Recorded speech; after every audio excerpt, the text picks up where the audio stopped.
Hello friends, flavour स्टेजरमध्ये आपलं सर्वांचं अगदी मनापासून स्वागत.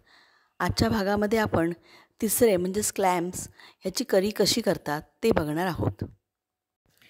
यापूर्वी आपण तिसऱ्याचे सुके कसं करायचं त्याचे 2 रेसिपीज बघितलेल्या आहेत. यावेळी आपण कढी कशी करायची ते बघणार आहोत.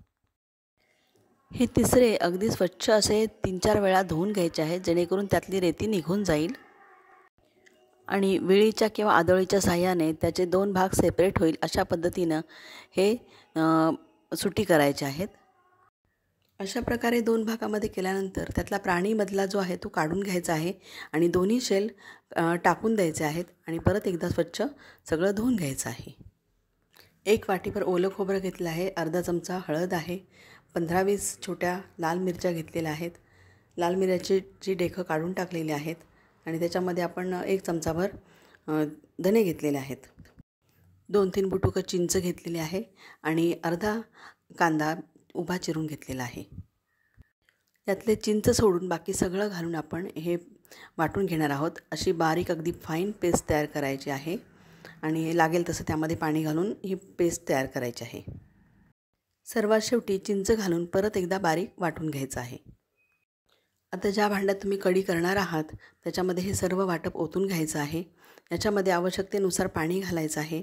या कढीमध्ये तुम्ही शेवग्याच्या शेंगा शिजवून घालू शकता किंवा मुळ्याचे बारीक लांबट असे तुकडे करून ते घालू शकता. असं करून ही सुद्धा ही कढी तयार करता येते.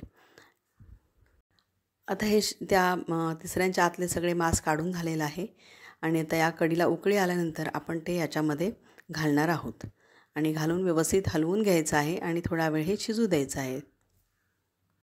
साधारण 5 ते 7 मिनटामध्ये कढी उकळून आणि शिजून तयार होते.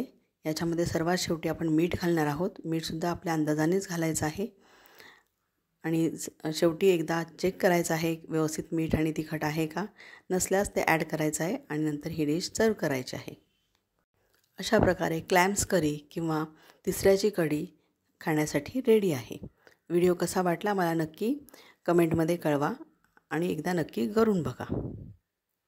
थँक्यू.